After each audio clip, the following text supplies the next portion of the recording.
Hey y'all, got some highlights for Back to the Land Festival, almost last weekend now. Just a walkthrough and got an interview of a family, got a very unique, smart individual for a young man, and the vendor booths and all the rest, so hope you enjoy. Thank you.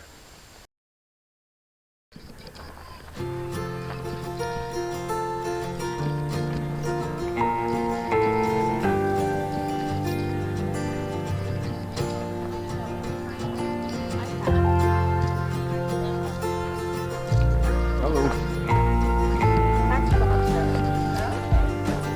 Hacks for the homestead. He does.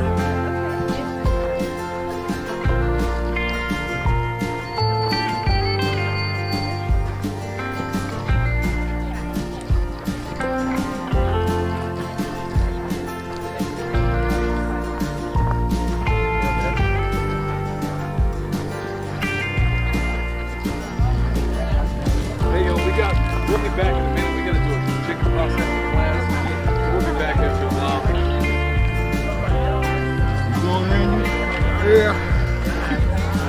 Hey, Darren.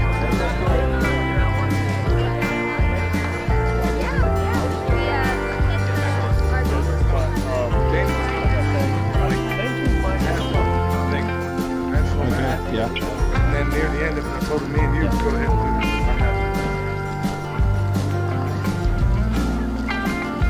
Kind of need some help in the process.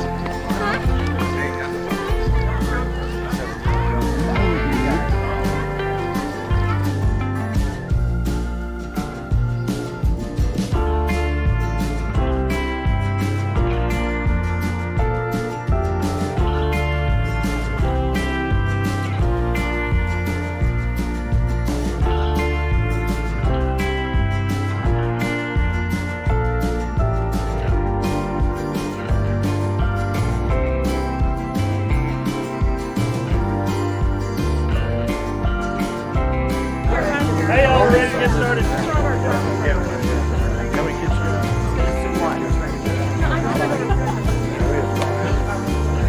They all moved away now. They're all separate places. Yeah, so we have Hey, just real quick before we get started, Billy brought up something that's really interesting to me, and I think it's really cool. I talked about earlier respecting the life of the animals, and that's what we're about, because we wouldn't be doing regenerative farming without respecting their lives. And so Billy just wanted to offer up a word of prayer. We're about to take some lives, and so I think that is appropriate. So, All right, y'all. This is before we get into it, this is a very solemn, sacred act. I would never want to do it with anybody that thinks it's a flip sort of thing, and I'm pretty sure everybody else here feels that way. So because it is such a sacred thing, we always offer prayer beforehand. So let's do it. Dear Lord, we thank you for all your blessings. We thank you for all the wonderful things we don't deserve. We thank you for this gathering. We thank you for the blessings of all these wonderful people in one wonderful place. Lord, we pray that you make this go well, without pain, and that you just guide our hands through the whole process, and that everybody walks away from here with a wonderful understanding about how this process can honor you in all things. We ask in Jesus' holy name. Amen. Amen. Hey, real quick, before we get into it, y'all want to just real quick say that when you go through this process, no matter the animal, it's going to make a transition. In your mind, anybody's ever done butchery with me before, especially from start to finish, has probably heard this. It's going to be a live animal, which Matt is standing by right now back there. And so it's going to make the transition in your mind real quick from a live animal to a carcass. And then when it loses its feathers, its head, and its feet, it then becomes meat. So it makes that transition mentally in your head. So if anybody's not cool with, we're going to shed some blood here, that's just what it is, nature is. But before we do it, I want to make sure everybody understands the process of what happens. When we take these animals, and we turn them upside down in those cones where Darren's standing, the blood pressure is so high in their head that when we do cut, it happens almost instantaneously. You're going to see them shake a little bit, but they're not feeling any pain. The lights go off just like that, all right? So anybody who's not seen this process, no embarrassment. We've all been there. All right, cool. Well, you're gonna see it done the right way. We got all of our backup dancers up here. He's Michael. I'm Tito. Chris, Jermaine. Where's we got Darren over there. So we got a bunch of us that are all veterans at doing all this stuff. William, my son, is back there. Matt, of course. So they're gonna make this graduation real quick. They're gonna go from the cage to there. William's gonna show you what's up. Darren's gonna show you how to dunk them. I'm gonna do the easy part, and then Chris and Daniel are gonna show you how to do this with a whole bird. And later on, we're gonna show you what's called, where is she? The strong bond method. Where is she? Right here. Thank you, She Shelly. invented that term. There she is. She invented that term, the strong bond method. We'll talk about that later. So I'm gonna hand it on over to my man Dan. Yeah, well, let's get started. Matt, if you want to get some chicken. Ms. Williams. Same process, and then we collect all the blood, and then we make blood meal and all kinds of stuff. Not one part of this will go to waste. Not one part. We also don't have a high dollar plucker, but we bought the turkey fryer, the little propane turkey fryer from Academy Sports for like 40 bucks. Bought that, put a big pot on it, and we use a candy thermometer to keep our water to the top, just regulate it. We usually go for about 150. Any more than that, you risk cooking it, so just dunks in that. Darren's going to show you what to look for. And then dish soap too. Yes. The pink stuff. Yeah, dish soap, just like Chris. Hey, Matt. Huh? Matt, You want to try it? Yeah. Okay, drop him in there. And what you're looking in this area when you push him down, just don't get your hand too far down there. You're looking for air to release out of the. See that bubble? And you can dunk him down in there. Let you know bouncing him around. Nothing will change there, right? And you'll see more air bubbles. See they're coming out of there. And when they start to taper off, especially back there, yeah. As soon as they start to taper off, you test them. See, they're about to stop, so pull them out. And we'll test them fast. See, they're a little tight still. So give them another 10 seconds. Yeah, they're still small right now.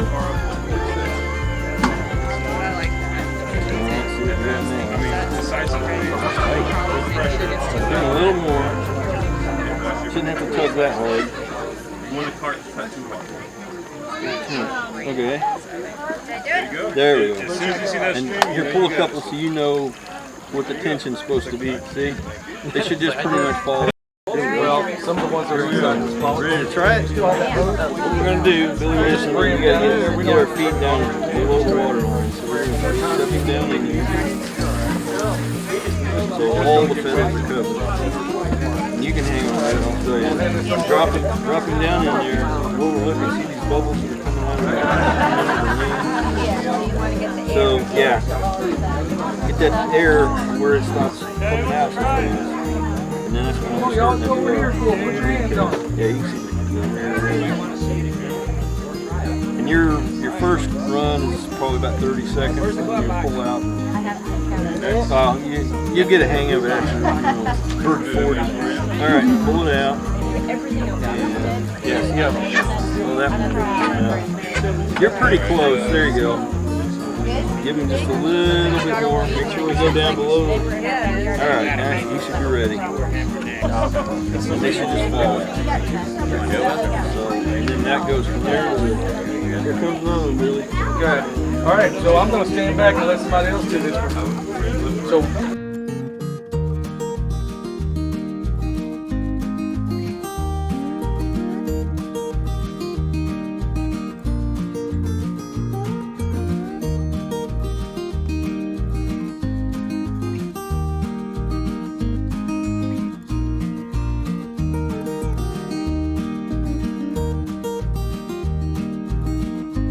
All of the entrails, to include that section, will be removed and none of it will leak out or taint your meat. Does that make sense? So once you're done with that, this thing would be hanging by a thread. When was the last time you ate one of these? Never, right?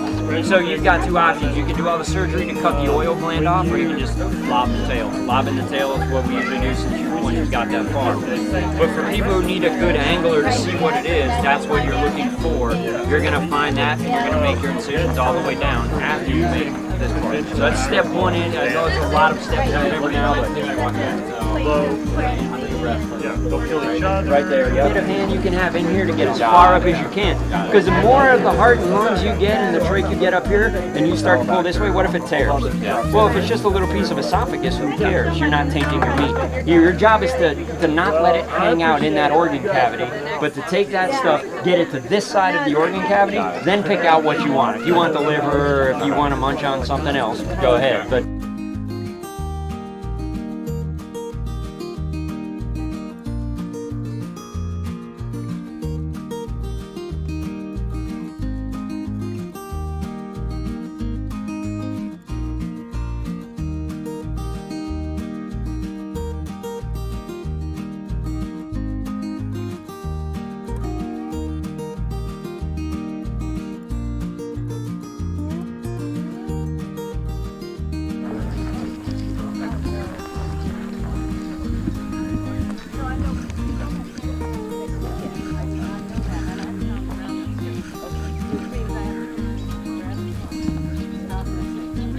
Where you live, so what do you do about your compost piles in the winter? When compost piles don't care. Back to chicken water, Dad did a video on this, I think a while ago. He takes the vacuum chicken waters and puts them in the compost pile at night so they don't freeze over. If you put your chicken water and put it on top of your little composting cage during the day and it stays below freezing during the day, it won't freeze. Where you are, it won't freeze. We are still at back to one. I'm 20 minutes west. It's probably not further drive. What are we building? Because I'm gonna make a few wedges and I'm gonna try to make that stool stand up on its own. Yeah. I was trying to split them out of something. Everything I was trying to split them out of wasn't being Oh, so you drive the wedges down the top. Yep.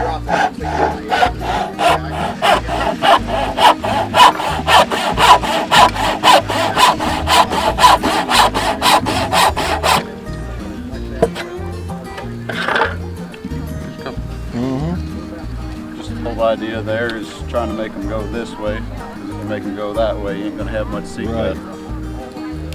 So, I'll get one more.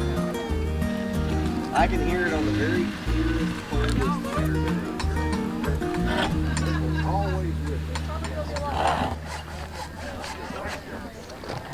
So I think I've got it. Okay.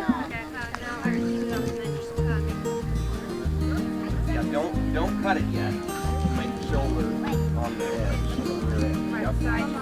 And I would do it about right there. Just on two sides. Rock it back and forth. And so you make the shoulder.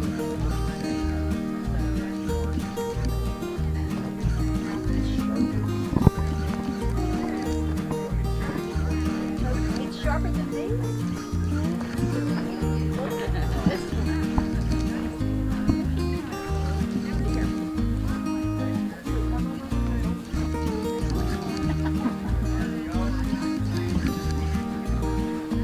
I don't have the gold.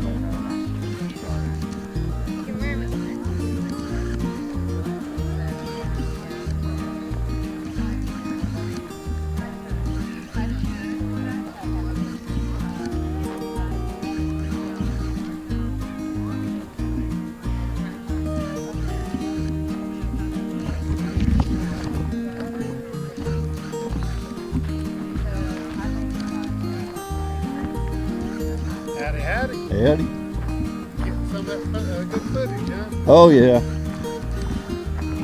Got a couple videos to put back when I get back.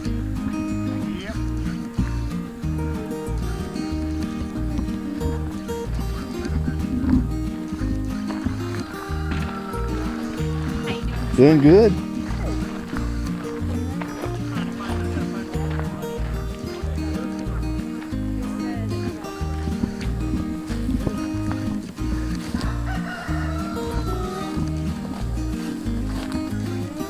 Wire. So the wire, you can go with wireless. and I do wireless in a lot of my brood areas where the baby bees are going to be. But wherever there's going to be honey, I pretty much am going to do wired frames. That way the comb doesn't blow out when I go to spin out the honey. Sorry this is taking so long. I wasn't expecting to. I haven't been into this hive since I pulled this swarm out. So I was expecting to find honey sooner.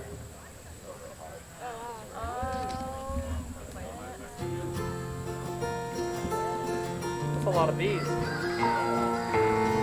If I scream queen, then you guys got to run over to see the queen real quick. I've got to figure out. Which frame I want to pull out for y'all.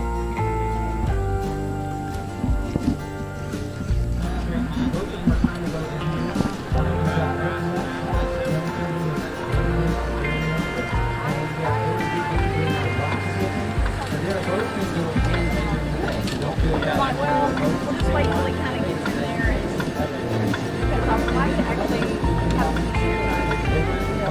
on the right side of the greenhouse. With that down, he's going to come out about that. They've got mills everywhere, but they don't work. They're all watermills. It is. They've been a lot of them. It's closed down and tore down and everything else. Yeah.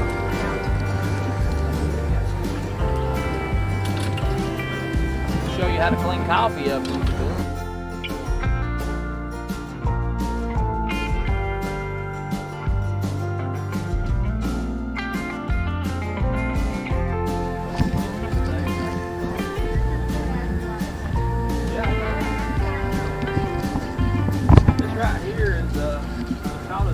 Adjustment, and it's got a nut under the bottom of that bridge tree right here. And when you turn this, it raises and lowers this lever, this bridge tree, and that raises and lowers the shaft, which raises and lowers the runner stone on top right here. So with a stone mill, the closer the stones are together, the finer you're going to grind. So fine flare, they're almost touching, but they're not touching.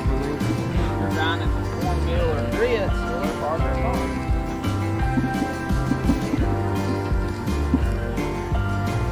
I'm getting you some footage, bro. Oh, fine.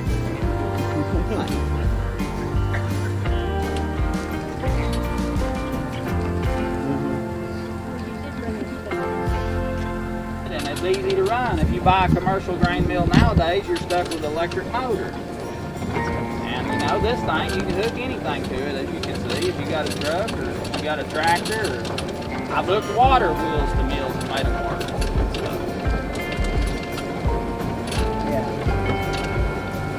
Trying to keep it as simple and easy to operate as we can.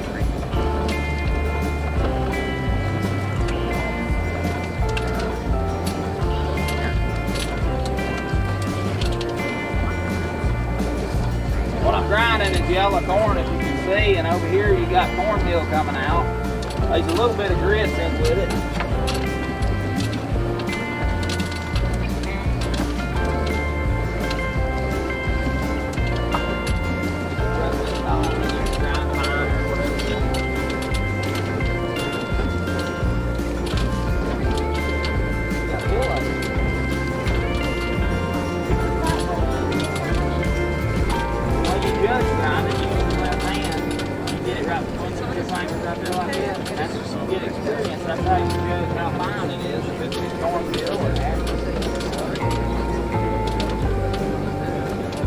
Always use your left hand because your right hand is more sensitive. You get a better judgment.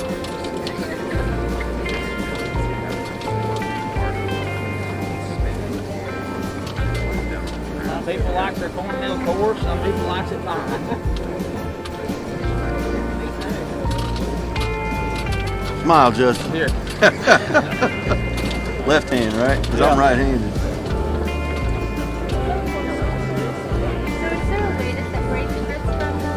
Yeah, that's I've not got there yet, but yeah, you use a screen. There'll be a shaking screen under there, and it shakes. Yeah. And it'll move along, and you'll separate out corn flour, grits, cornmeal, whatever you want.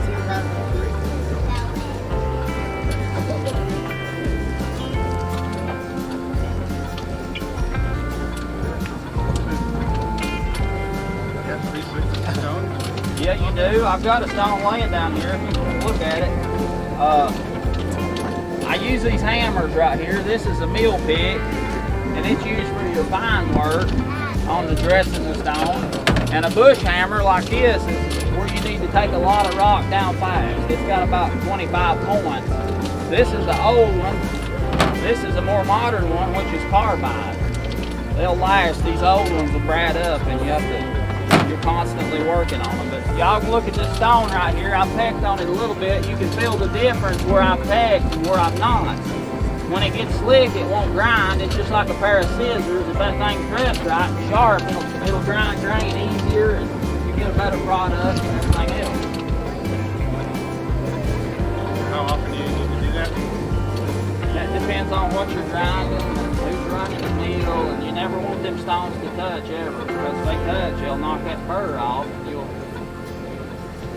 yeah, it just all depends. Going to the small grain, like wheat, flour, I've not sure got there yet. I've just been grinding corn, but I'm gonna.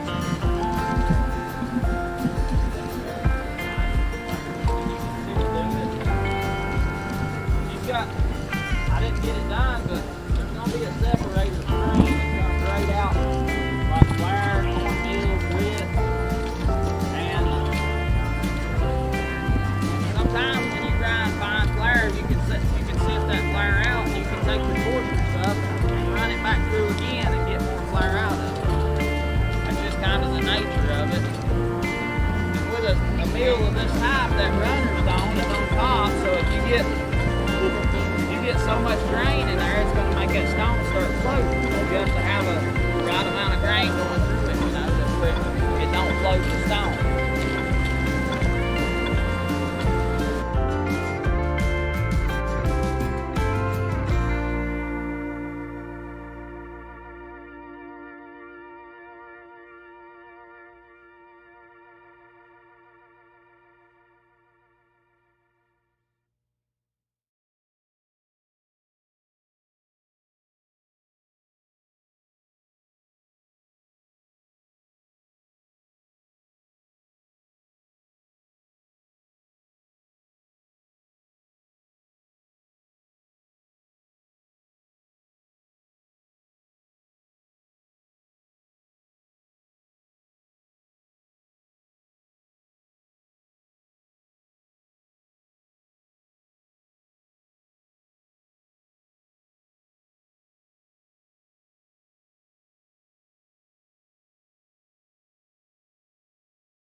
Overhand.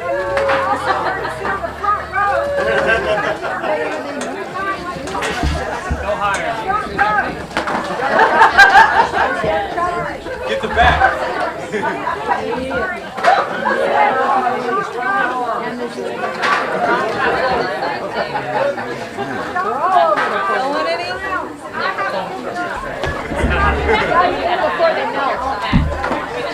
Hey, get the table in the back.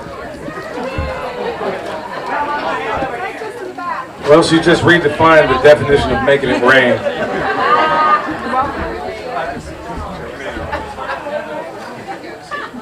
So who has a question about anything? Should we tell everybody? Yeah.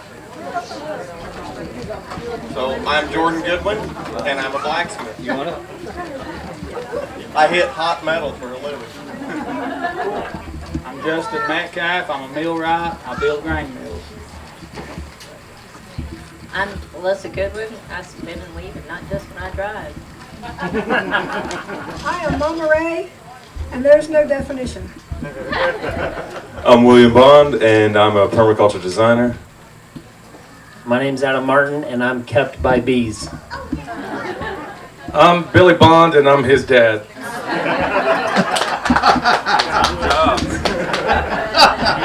Well, you only have one. So do we have any questions out there? Does somebody have the mic? Who needs a mic? Hold on. All the questions I was asked today.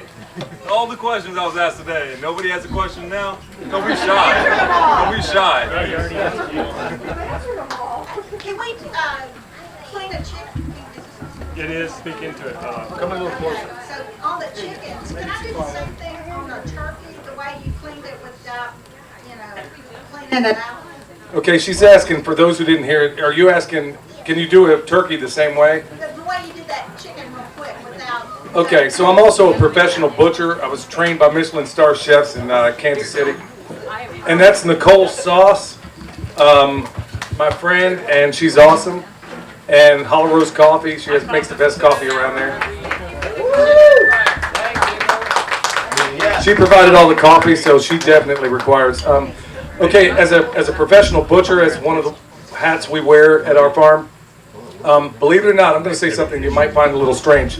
No matter the animal, the evisceration process is exactly the same. So it may be a chicken, it may be an ostrich, it could be a Cudamonde, it could be a cow. It doesn't matter. It's really, I know it sounds crazy, but the evisceration process is essentially the same. Well, I'm talking about bending those legs back. Oh, okay, absolutely. The guy standing next to you, that's Darren Strong. Hand him the microphone and he'll answer that for you. If it's on. It is. I can talk loud enough though. No, she's asking if you can, on the chicken, when you lay them legs open and make it so it's more stable, you can do that with just about any bird. You know, the size is going to be different. I imagine doing an ostrich would be kind of awkward on a table, but it'd be the same thing. And what you're doing is making that platform more stable to be able to cut that meat. So, Not yet. Well, the not gutted. Like we did yesterday. If you were here, and we dressed those last few for the fillet, for the breast and the wings. Yeah, that's how we do it, and that opens up the front side or the inside of the thigh to be able to cut the leg off of the bird. And like I said, it'll be like that on any bird. So, did that answer the question? Okay. Yeah, Darren basically invented that method of chicken butchery along with me. We did that, I don't know, maybe a decade ago or something. It's been a long time ago. So have you copyrighted that method yet? Have I copyrighted it? Yeah. I don't know. Y'all created a method that nobody else knows? We just demonstrated it here and got our name out there. That actually, Shelley's the one that coined that phrase. We didn't have a word You for it. listen to her. She's going to basically make me feel really dumb right now, so go ahead. Go for it. So you'll make more money on marketing the concept by writing books and ebooks and speaking and doing YouTube videos and interviews and all kind of stuff like that. More money than you are doing the thing you're doing. But it also, that's just one thing, because farmers need to have multiple streams of income. But the other thing is you're educating the farm world. Because you'll never be able to speak to all the people that are all over the country. How many people are right here, and they're from all over the place, but this is like just a drop in the bucket. There's people out there, this home study movement's everywhere. If you put the book together, the ebook, the book, the course, the stuff, have a one-day workshop that you'll come to Oregon and do for them for a fee, you'll make more money doing that, plus you'll get the word out, and you can keep doing what you're doing, but you don't have to do what you're doing to make money. You're doing it because you love it and you need the food that you're producing, but you get the money from selling the information product. If anybody missed what she said a moment ago, when I handed the mic, I was like, oh, really, man? Okay. Because, yeah. Challenge accepted. Next year, y'all are here presenting Where's our guy? Where's Gabby and Matt? Matt? Gabby's right there. Gabby, can you have them next year do their thing? Gabby, Matt, can they, if they have their, what's your production system called? The Strong Bond Chicken Processing Method. The Strong Bond. You're going to have a better name by next year too, right? Do some keyword research. And they just created a product, and they're going to be speaking next year, because I know this man right here can speak, and I know that man right there can speak. And so you have a whole new speaker thing, which was birthed right here. Y'all are part of the birth process. Give them a hand. And the product they create, everybody will want to take it home with them because they can't remember everything they just saw. Right. Wow. But the usefulness of it, put it in a small freezer, is why we did it. All right, I know we got more questions out there, y'all. Everybody's being so shy. We got one back in the back over there. Who sings your permapast song? Who sings your new song? We got a question then, Mike. She asks who sings the song. There's a girl named Testimona. She's going to actually be out there at the next festival next weekend. Nicole could tell you more about that. Anybody that wants to go to the Self-Reliance Festival, or here, let me just hand that to Nicole. He's asking who's singing. Yeah, Testimona. She's on TESSTAMONA on YouTube. She's a rapper, but she's a musician, so she can do any style, which is the best kind of musician to be. We have at Self-Reliance Festival next weekend 3 acts. I'll be singing some of my original tunes, and then there's a couple who are more folksy doing a set, and then Testimona is going to wrap it up, so you can hear her sing there. I don't know, she is going to wrap it up. She's literally going to wrap it up. And our purpose with having very different styles of music, because I'm more punk influenced, although it'll be an acoustic set, is that you can appreciate many different styles of music. And when we start, I think when we perform them, you'll see, even if it's maybe not your thing, there's a story there, there's melody there, there is a reason to appreciate it. And something that I think in the prepper and homestead movement we don't always do, that Matt's doing a great job of, is let's link that creative side. Let's get the art in, because it's art too. It's not just growing food. Growing food is art, right? So do you have recordings that you'll be able to sell next weekend of all that? You do already? Okay, so what's your name online? I'm Nicole Sauce with Living Free in Tennessee, and that is your portal to all my other projects. My band's name is Sauce, so if you look in the iTunes store, you can download a song called Special, and it costs $3. So you've got to build a relationship with your neighbors. It's not just, hi, bye, see ya, have a good day. You know, it's taking cookies over there and like, let's sit down and figure some things out. You know, what are y'all doing? And my wife and I were just talking about this the other day. You know, when we don't have cryptocurrency, we don't hardly have currency. We've got silver and gold and honey's worth more than anything. But at the end of the day, it's like, okay, well, maybe you have crypto, and you need my raw milk. Well, let's figure it out. Why don't you pay my water bill this month, and I'll supply you with raw milk and honey? How's that sound? Like, let's start figuring out some outside ways, because not everybody knows how to keep honeybees like I keep honeybees, or don't want to, whatever. You know, so we figure out what each other's strengths and weaknesses are. We figure out how to defend each other, right? And so at the end of the day, there's a lot of hope for future, but our hope's got to be up there. Our hope is not here on this earth. So we're just here for a time. I'm on this path with you today. So let's enjoy today and figure out tomorrow when it comes, and let's get together in our circles, and we'll figure it out. So, yeah, great, well said by everybody else. I'll hit it from a different angle. And I often say this, in the Second Constitutional Convention, Ben Franklin was leaving out of there. He was very old and, long in years at that time. But he delivered what I thought was the most consummate speech of that time, and he says, and I'll just give you a little snippet of it. He says, we're made to, first of all, believe that we have this massive divide between all of us, that you should dislike me because maybe I got a different skin color than you, or we're told, like you said, quit watching the media, and maybe we won't believe those things. But he said, whenever you assemble a number of people to have the advantage of their joint wisdom, you inevitably assemble with those people all of their passions, their prejudices, their errors of opinion, their local interests, and selfish views. From such an assembly can a perfect production be expected. So it therefore astonishes me to see it arise so near to perfection as it does. And I think it will astonish our enemies who are waiting with confidence to hear that our counsels are as confounded as the builders of Babel. He said that back then at the Second Constitutional Convention, and I think it fits right now. Am I wrong? Right. So here we are at this one place in this one time, and we have this opportunity, like my son said, to really pick up the pieces where these lunatics have dropped it. I can give you a long list of historical examples of why I think things are collapsing, but it doesn't mean, like Nicole said, it doesn't mean that we have to leave it there. So that's why we're congregated, just like Benjamin Franklin said, for that very reason. As they say in that ant movie, there's more of us than there are of them. I wanted to say, Billy and William, my neighbors, they lived there, what, 2 years?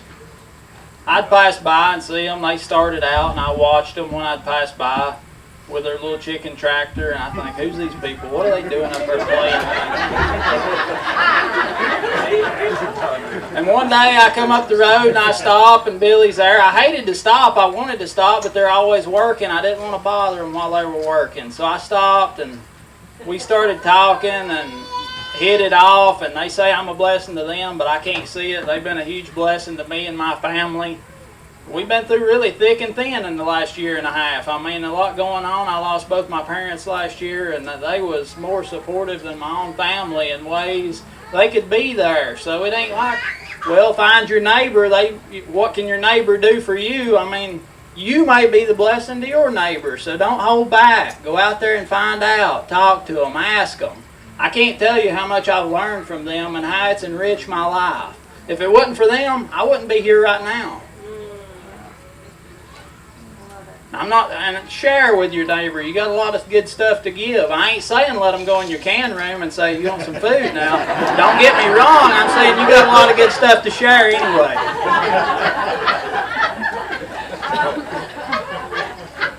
First off, I love your accent. Absolutely love it. Listen to you talk all day. So who would buy an Audible book if he read it?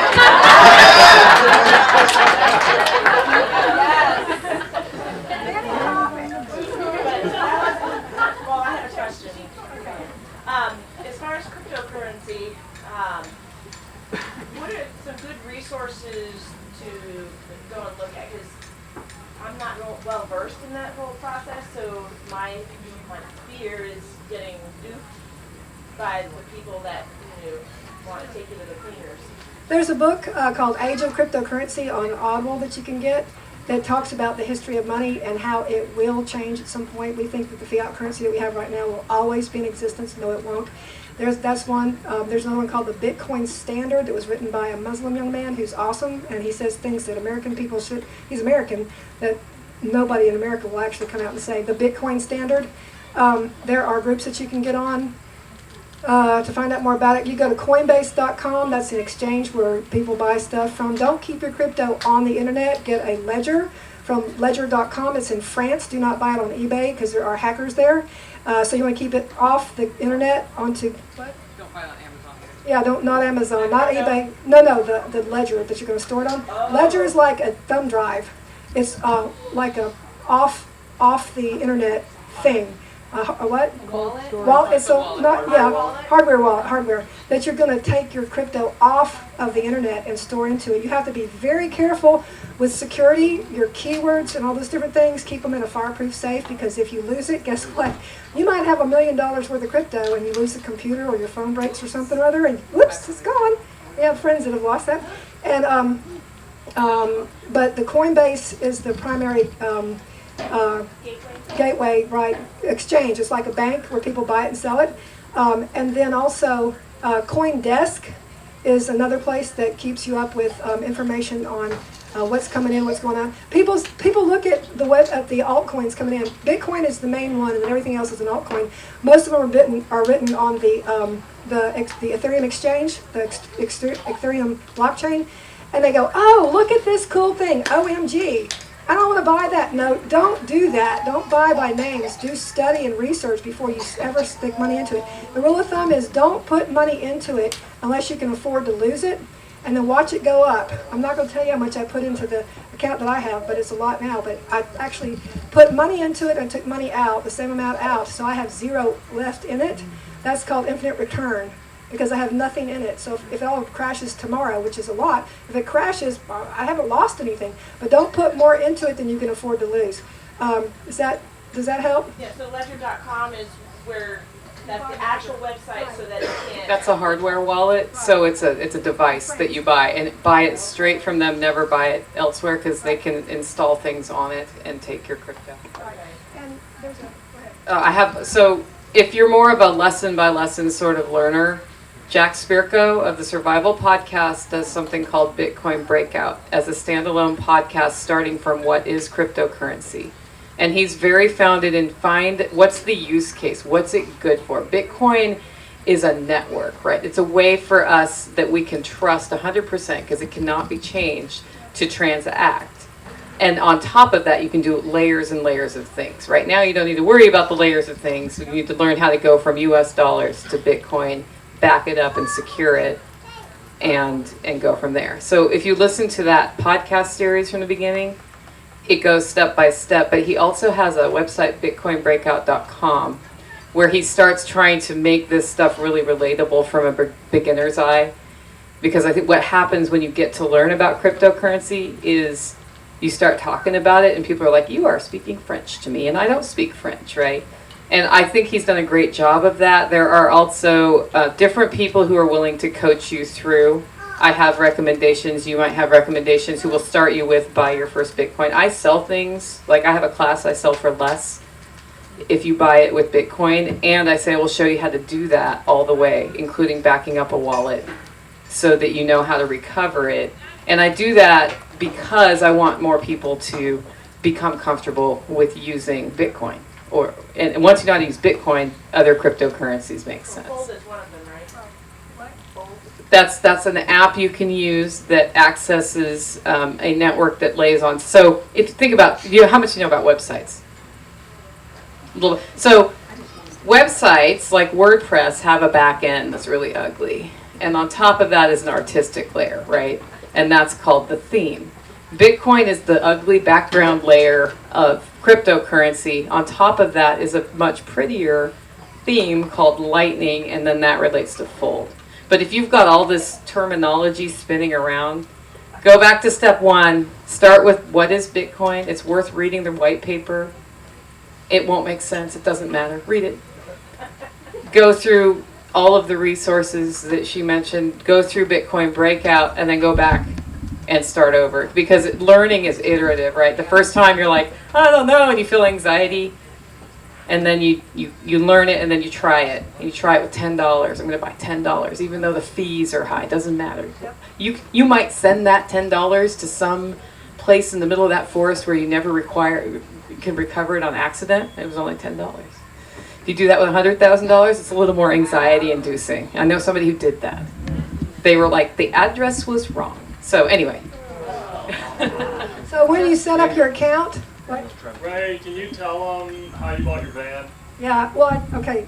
Yeah, it's just a second. So when you set up your account, you do it on your computer, and it's going to ask you a bunch of questions. It's going to verify your information and all that, like if you were to open a stock market account. But then you download the app, and you do everything on your phone, back and forth on your phone. It's super easy. When you get your ledger, you want to get a ledger Nano S or X. X is better than the S. That's all you need. And I'll just tell you right now, this will be the scariest thing you've ever done in your life.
right, here back to the Land Festival here in Tennessee, and meeting all kinds of cool people and everything.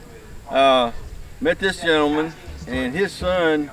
We got another protege here, or what would you call that? Prodigy. That's the number or the name I'm looking for. Gentleman started at 9 years old. Got his family's approval. They said run with it. He's been running chickens, ducks, guineas. You got hogs now. So yeah, he's cutting loose with it. Where'd the idea come from?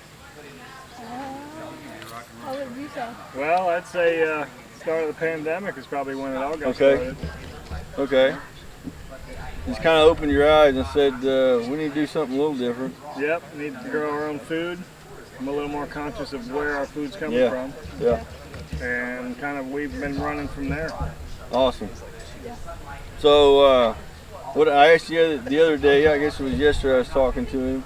What's your plans for this next year? When you go back, what do you plan on getting set up to do to advance?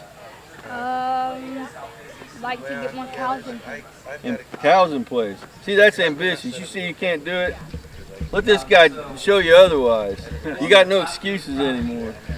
And until I'm not full-time work anymore, he's going to be the one running the ship. Yeah. He's setting it up for the family to be able to be free. So, yeah, check them out. R&L Homestead. Yep. R&L Homestead on YouTube.